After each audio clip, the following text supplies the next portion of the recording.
Hello everybody, good afternoon and welcome to the United Stands. This is your Erik ten Hag press conference reaction and the reaction to the news that Rasmus Hojlund is injured. I mean, look, I hate to say I told you so, but this is not a surprise to me. It really isn't. It's a massive, massive blow, but so many people were talking over Christmas, when we get our players back, we've literally lost Martinez, Luke Shaw and now Rasmus in the space of, 2 or 3 weeks?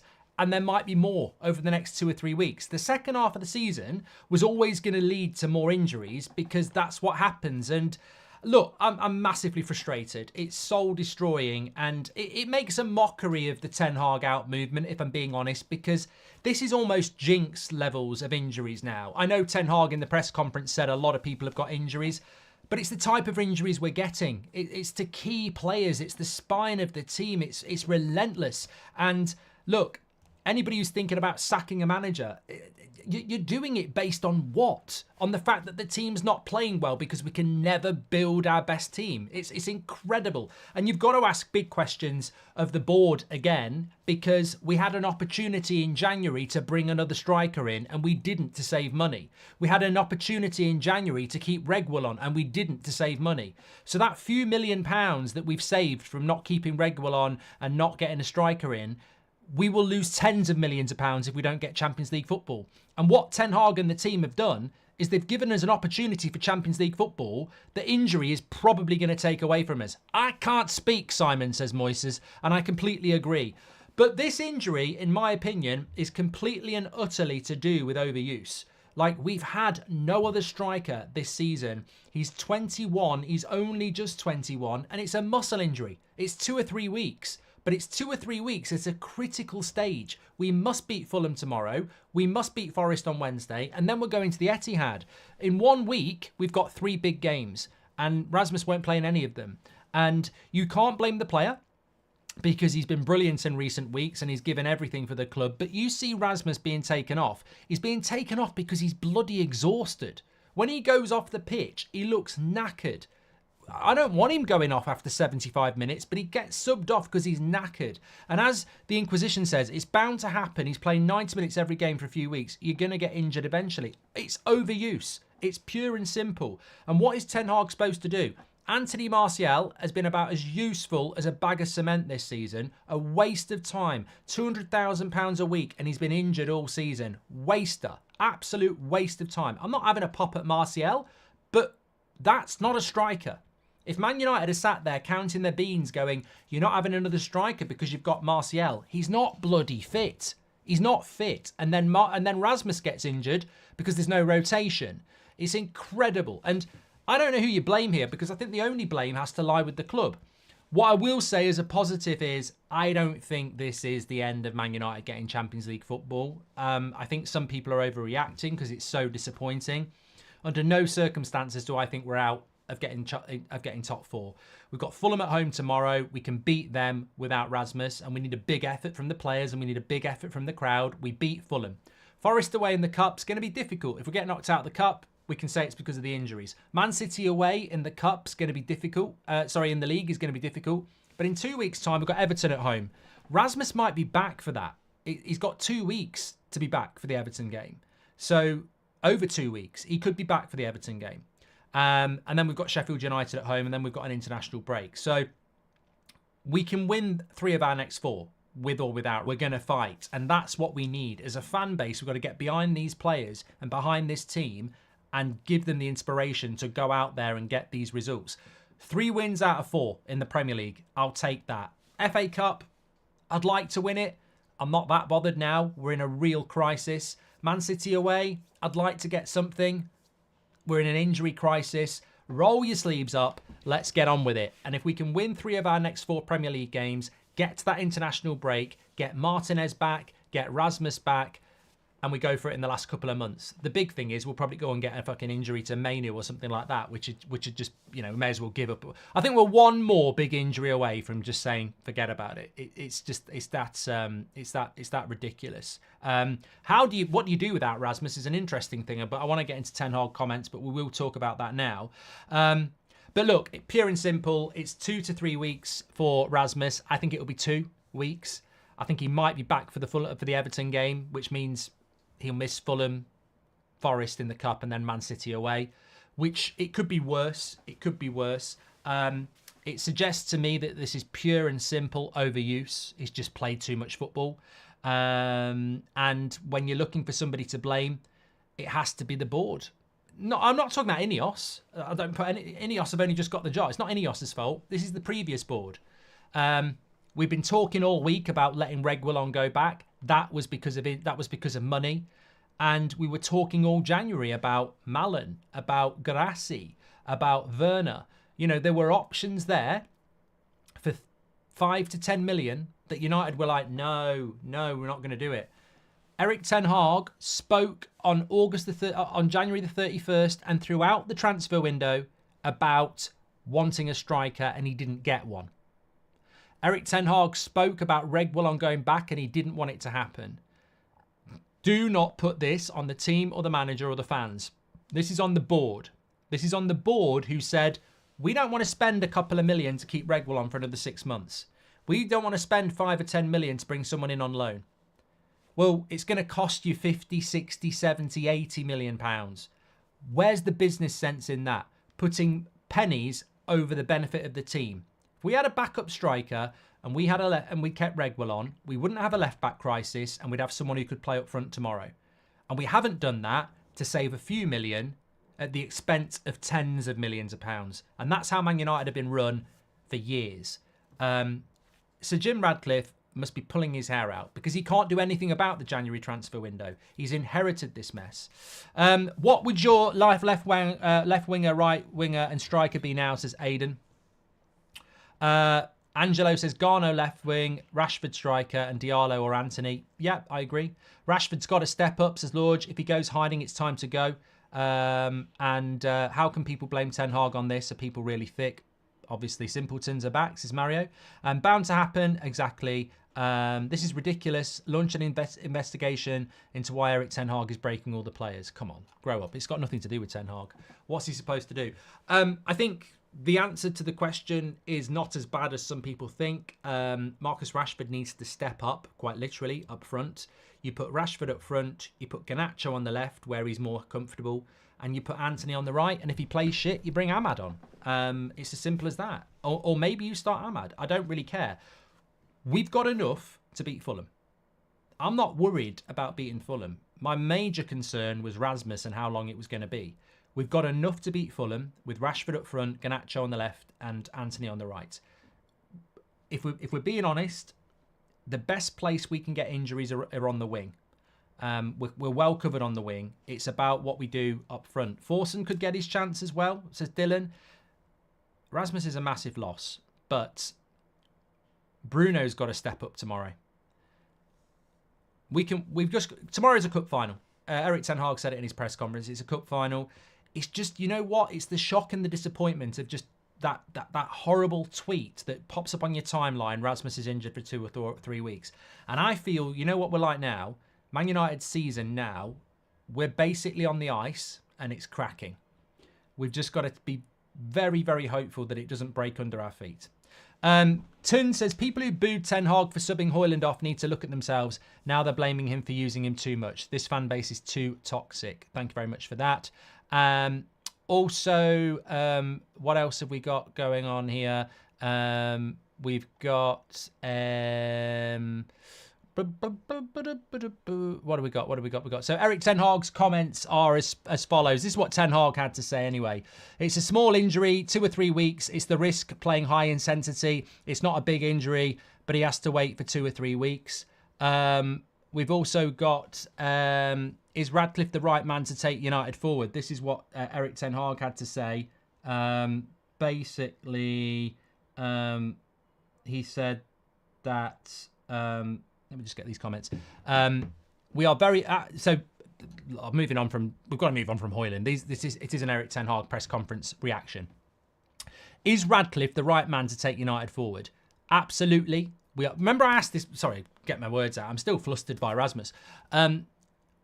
we said that he's going to have to be asked questions about Sir Jim Ratcliffe. And that was what we were expecting to be the big news of the day. And then we've had this Rasmus thing, which, has rocked us, let's be honest. But back to the press conference. Is Sir Jim Ratcliffe the right man to take United forward? I mean, imagine, it's a very interesting question.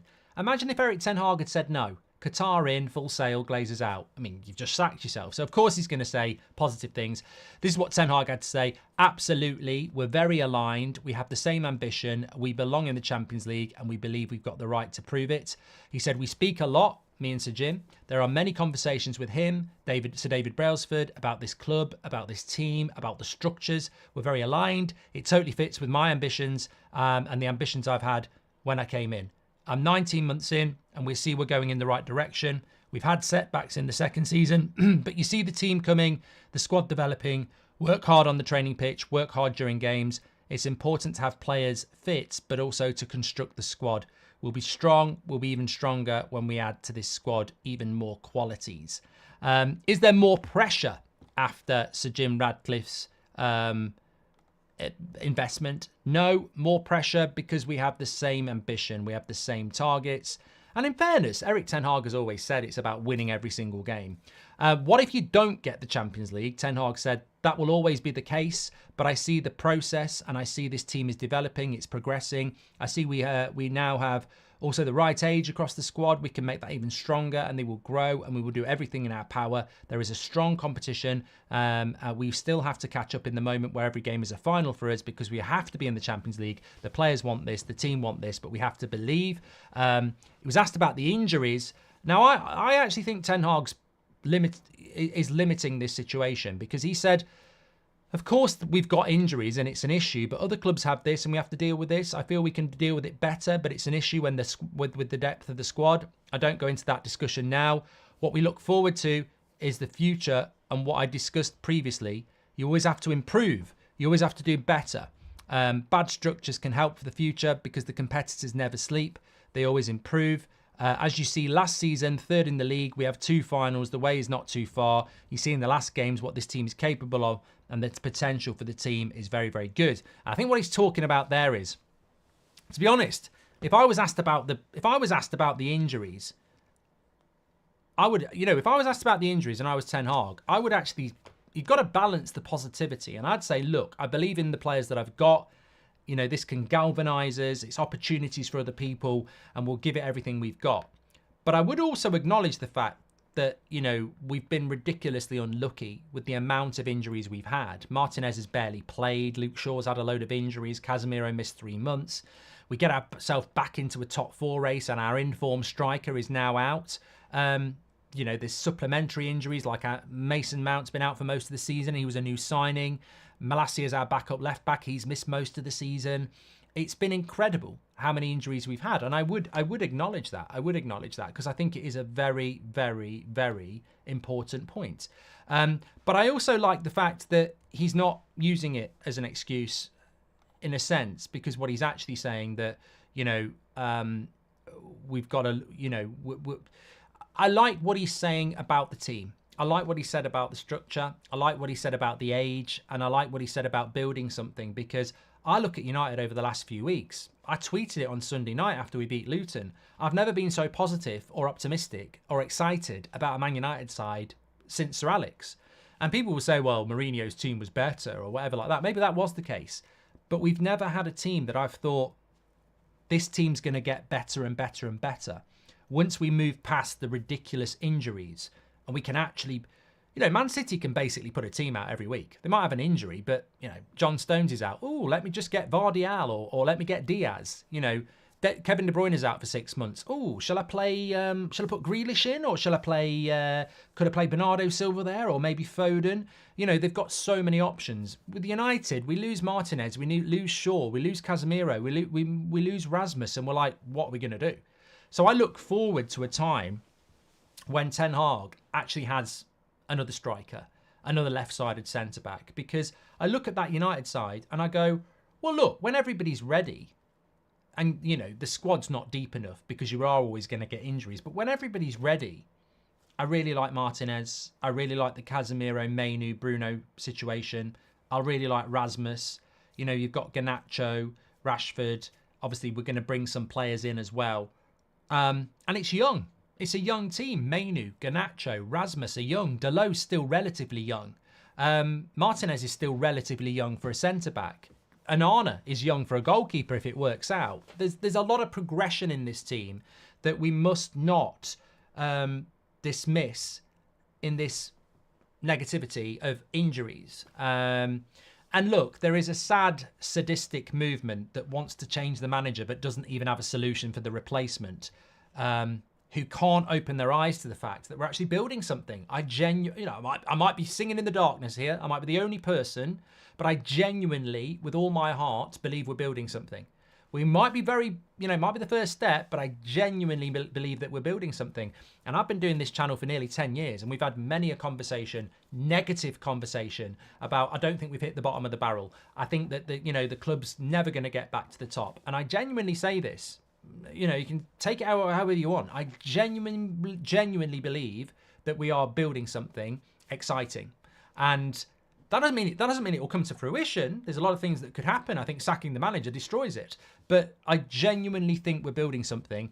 And my biggest frustration this season is the stupid money decisions to send Reguilón back and not bring in somebody on loan up front. And also the ridiculous carnage of these injuries, which I just do not understand how we've had so many. It's incredible. And not even knocks, like severe injuries where somebody's out for 3 months. I mean, even the Wan-Bissaka injury is massively damaging to us, even though he's the backup right back. And it's relentless. It's absolutely relentless. But we're winning games. We're winning games, and I think Garnacho's the guy tomorrow. I didn't know Rasmus was going to be injured, but I'm calling it. I think Garnacho's going to have a big game tomorrow. Always seems to do quite well against Fulham. Rashford can't play 9. Any ideas for a false 9? Well, he's going to have to, Parker. You've got to play Rashford. Crazy to see people questioning Radcliffe. He's made the best start I think he could have. We'll be challenging for the title in 2 to 3 years. Don't play Rashford up front as Liam. Play Bruno in the false 9. People who... well, look, let's just remember, some people are intrinsically negative and toxic. You can probably blame the club for that. Over the last 10 years, there's been plenty of reason to be negative and cynical, and some people just can't climb out of that. They think it's all is lost. I would urge you not to be like that. The last time we played Fulham at Craven Cottage, there was a Ten Hag movement out, and there was a movement that got behind the team and treated it as, I don't care how we win, let's win. Funnily enough, we're playing Fulham again, and it's exactly the same scenario. There is a movement of negativity that wants to give up and say top 4 is gone. And then there is a movement of positivity which says, not tonight, Matthew. Don't know who Matthew is. We're not going to give up on this. We will use this as a siege mentality to say, no, we are picking up more injuries than everyone else. It is shockingly bad luck, but we've still got enough to beat Fulham at Old Trafford. And it might be a game like Brentford again. It might be where we're losing 1-0 with 10 minutes to go. McTominay comes on. We're attacking the Stretford end. We're chucking the balls in the box and we win it. I don't care how we win. Style of football. All these prats who say that Ten Hag's got 4 months to prove he can play good football. Get back on FIFA. Get back on Football Manager. This is survival football in the sense that we're not surviving relegation. We're trying to grab top 4 whilst everything's going against us. We're losing, it's like a battle. And on that battlefield, you're looking around and your comrades are falling. And you're like, we're not giving up. We're still in this fight. We've still got the numbers. We can still do it. And tomorrow, I don't care how we play, as long as we get the 3 points. That's what it's all about. And I think we can do it. My fear is going to be Rashford striker, Garnacho at left wing, McTominay, Cam and Bruno at right wing, says Kaif. I don't know what he would do. I don't know what he'll do. As I said, I think I would go with Rashford up front, Garnacho left, Anthony right, Bruno at 10. But I don't know what he's going to do. Look, we haven't got a left back as well. we haven't got a left back. This is a problem. We haven't got a left back. So we're going to be fragmented tomorrow. He was also asked about, can injuries give others opportunities? He said both. All the players will get the opportunity to show their qualities. Of course, we are very curious and we have the confidence they can, because that's why we constructed the squad. When we went into the January transfer window, we saw players who didn't have the chance in the first half of the season, or they were injured, and now they'll get opportunities, and now it's time for them to be confident. He said about Fulham, we have to go from game to game. Every game is a final. I completely agree with this. You will see closer by the end, and points will be more expensive, and everyone is fighting to get their position in the league table. We're used to it. Not only from January are we playing a final, but we also have an experience of many players who can deal with the pressure situations, so we look forward to it. And I think, that's an interesting point as well. I don't sense Erik ten Hag using injuries as an excuse. I don't sense Ten Hag saying, the battle for the Champions League is going to be beyond us. I sense Ten Hag, not using it as an excuse, expecting us to keep winning games. And that's a positive. And I think when he talks about experience, the Rafael Varanes, the Harry Maguires, the Casemiros, the Bruno Fernandes, the Marcus Rashfords, these players have experienced getting top four with Manchester United. These players have experienced winning Champions Leagues. These players are international footballers. We are experienced. There is experience in there. It's not as much as I would like, and there's not enough quality in there as I would like, but we do have experience in there. And I think that, as I said, at the moment, I get the negativity, and I'm very, very, very, very, very pissed off that we've lost another player, especially Rasmus. It's the last player you want to go, probably. But it's not forever. He will be back, and we've just got to, fight our way to some results. What I will acknowledge is we can't afford another one. You can't have Martinez out, Luke Shaw out, Rasmus out. They're three big, big players. If you lose a Rashford, a Bruno, a Casemiro, a Mainu from now, we're in trouble. We might be able to lose a winger because you've still got Ahmad and Anthony, and you can still put players out. But if you lose Rashford, there is no striker. If you lose Bruno, there is no number 10. You could try Eriksen there, I suppose. You lose Mainu, there is no number 8. You lose Casemiro, there is no number 6. So we can't afford to lose Casemiro, Rashford, Mainu, or really another centre-back as well. We can't lose a Varane or a Maguire. We are on thin ice. And we've got... The stupid thing is, we've got 3 games in a week. We've been playing 1 game a week, and we've still lost somebody. We've been playing... It's incredible. This is what I mean. When I analyse Manchester United's injuries, and I'm going to tell you our next few results in a minute. When I analyse Man United's injuries, we've lost Luke Shaw and Rasmus, and we've been playing 1 game a week. 1 game. If we'd have been in Europe, we'd have had an extra game. We've been playing 1 game a week, and we're still picking up injuries. And we've now got to go and play 3 games in a week. We've got Saturday, Wednesday, Sunday. We can't afford to lose anybody. Hazard says Rasmus is a big loss, but top 4 is still possible. In relation to top 4, Kiz says frustrating Anthony right winger, and then kiss the badge. I love it. I love it. He watched the show this morning. Jay says, is there any EAFC career mode? There is EAFC career mode, but unfortunately I wasn't meant to do this show today, so it's messed up my whole day, so I can't do EAFC, but it will be back next week. But I can't do it today because I've had to step in and do the press conference, which, to be honest with you, I don't mind doing because I wanted to speak about Rasmus anyway. But look, in relation to top 4, I'm very, very frustrated about the injury. But look at our next few Premier League games. When I look at top 4 for Manchester United, we are in the race. We're 3 points behind Spurs. We are in the race. Spurs and Villa play each other very soon. We've got Fulham tomorrow. You've got to win that. Then we've got City away. Well, Spurs have got to play Man City, and so have Villa. So let's assume we all lose. Everton at home, you've got to win that. Sheffield United, you've got to win that. That's our 3 of our next 4 games are winnable at Old Trafford. By the time we play Brentford away, that's the 30th of March. That's 5 weeks, 6 weeks away. I'd expect more players to be back then. I mean, if Mason Mount and Malacia are not back by then, what's going on, And then after Brentford away, you've got Chelsea away and then Liverpool at home. I mean, that's going to be a really tough 3 games. Brentford away, Chelsea away, Liverpool at home. Then it's Bournemouth away, Newcastle at home, Burnley at home, Palace away, Arsenal at home, Brighton away. We are, without doubt, going to face more difficult games in April and May. The next few games are pivotal. You've got to beat Fulham, Everton and Sheffield United at home. They've got to be 9 points. And it starts tomorrow. It's as simple as that. It starts tomorrow.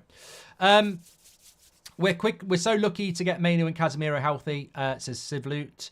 And look, you know what? Rasmus is massive. You know, he is the only striker we've got and he's the informed striker. But don't tell me we won't create chances against Fulham with the front 3 of Garnacho, Rashford and Anthony. And also the great thing about Rashford is, if I'm Ten Hag, I'm saying to him tomorrow, you don't need to pass. You're the striker. If you're in the middle, shoot. It doesn't matter. You haven't got to think about creativity. Just shoot. You know, so it could work out quite well. Hershey says if Casemiro gets booked versus Fulham, he'll miss the City game as he is on 4 yellows. I thought that had gone. I genuinely thought that had gone.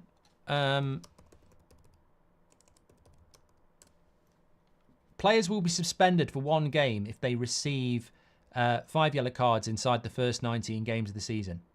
Well, we're past that, so that's not true. To be fair, that happens every year. People always come up with that 5 yellow card thing, but there is a cut-off limit. So he won't miss it.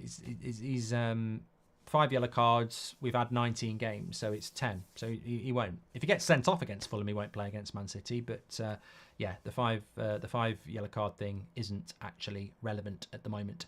Please do smash a like on the video if you're watching, by the way. Make sure you do that. And also, please do subscribe to the channel, The United Stand.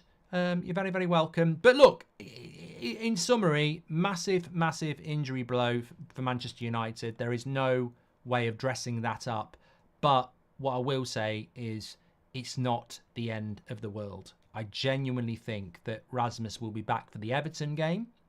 And if you had to pick a period of time for somebody to get injured, then I do think that the best period for it to... Well, no, look, that's bullshit, actually. What I'm saying is it could have been worse. And as long as we beat Fulham, we're not expected to beat City anyway. So... And I don't think we need to beat City to get top 4. The FA Cup game, we do want to win that. I still think we could win that. I still think we can beat Forest away from home. So, as long as Rasmus is back for the Everton game, and I think he will be, then, you know, it's all about tomorrow. If we don't beat Fulham tomorrow, we will be going, would we beat them with Rasmus? Probably. But we've got to win tomorrow. Got to win tomorrow. We have to keep believing, lads, says Kiz. United, see you at 8. Thank you very much. And when's the video with Loz coming out, says Sajoy. It's a great video. It's a great video. Early next week. We just got to go through the edit first. There's obviously a lot of things said in that video that we just need to check and make sure that it's okay. But yeah, looking forward to bringing that. Thanks everyone for watching. Make sure you smash a like on the video. Look, I'm gutted. You know what I think about Rasmus. I think he's a fantastic player. I think he's crucial for Manchester United. But I know what he'd say. He'd say, look, this team can win without me. Those players know they can do it. We've done it without Luke Shaw and Martinez over the last few weeks. We can do it without Rasmus. And, you know, this is where Rashford and Bruno need to step up. You know, they've had a lot of question marks over them in recent weeks. They need to step up. If I'd be excited. If I was Marcus Rashford, I'd be excited. I'd be like, this is, you know, I can be the match winner. You know, we've been talking about that for the last few weeks. Rashford's done okay, but it's been Rasmus and Garnacho and Mainu, the new batch. This is Rashford's chance to say, look, I'm still about. So bring it on. Bring it on. Don't forget to listen to the podcast. That's probably what Sujoy's done if he's asking about the Loz thing. Weekend preview, everything. Goldbridge Saves Football podcast. Listen to it while you're walking about, doing jobs. Great stuff. Back at 8 o'clock, I'll have been down the pub bridge. Don't get to do it as much as I used to now, but Friday night we do it. I'll see you all then. Take care. And thanks very much for watching.